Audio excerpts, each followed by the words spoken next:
Lucas barely slept. The memory of Ethan grabbing his wrist in the elevator replayed in his mind over and over. Why did he look at me like that? He adjusted his tie and entered Blackwood Enterprises. The moment he stepped into the lobby, he felt eyes on him. Employees whispered. Something was different. Then his phone vibrated. Ethan. My office now. Lucas froze. No good morning, straight to the point. Lucas knocked. Come in. Ethan sat behind his desk, expression unreadable. For several seconds, neither spoke. Then Ethan finally said, Close the door. Lucas obeyed. The room suddenly felt much smaller. Ethan stood and slowly walked toward him. Lucas? Yes, sir. Have we met before?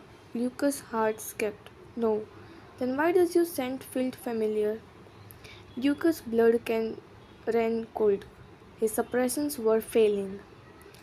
Lucas forced a laugh. Scent? Sir, I'm a beta. Ethan stared. For a second, Lucas thought he had convinced him. Then Ethan stepped closer. Too close. You have worked for me for 4 years. Yes? And yet Friday was the first time I noticed you. Lucas swallowed. What changed? I don't know. Ethan's eyes narrowed. Neither do I.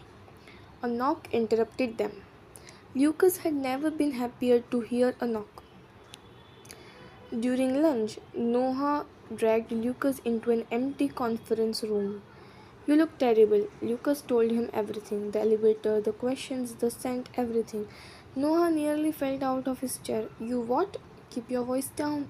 You have been hiding for 10 years and now the strongest alpha in the city is suspicious? Lucas buried his face in his hands. I know. Noah sighed. You need stronger suppressants. They aren't working anymore. The room fell silent. Both knew what that meant. Lucas couldn't hide forever.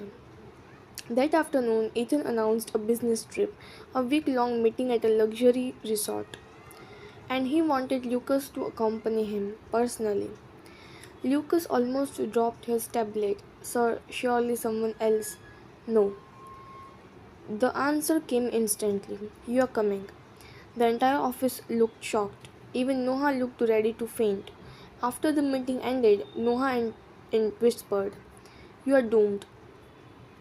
That evening, Lucas visited his mother. The moment she saw him, she knew something was wrong. What happened? Lucas explained everything. Miss Hart became pale. Lucas, what? There is something I've never told you. Lucas frowned. What do you mean? His mother hesitated. Then she opened an old drawer.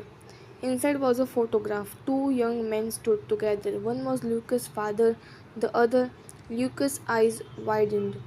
Ethan's father. Mrs. Hart nodded. They were best friends. Lucas stared at the picture, his entire world tilted. What does that have to do with me? Mrs. Hart looked away. More than you realize. 2 days later, Lucas boarded Ethan's private jet. He had never been on a private jet before. Everything felt unreal. Ethan sat across from him reading reports. For hours, neither spoke. Then suddenly Ethan closed the folder. Lucas, yes, are you afraid of me? Lucas blinked. What? You always avoid looking at me. Lucas looked out of the window. I respect you. Ethan's expression softened slightly. That's not what I asked. Before Lucas could answer, turbulence shook the aircraft. Instinctively he grabbed the armrest. Ethan noticed, and for first time, he smiled, a genuine smile. Lucas felt his heart skip. Late that night, after arriving at the resort, Lucas entered his hotel room. Exhausted, he opened his suitcase. Then he froze. His suppressant medication was gone, missing, completely gone, and outside his door, someone knocked. 3 slow knocks. Lucas opened it. Ethan stood there.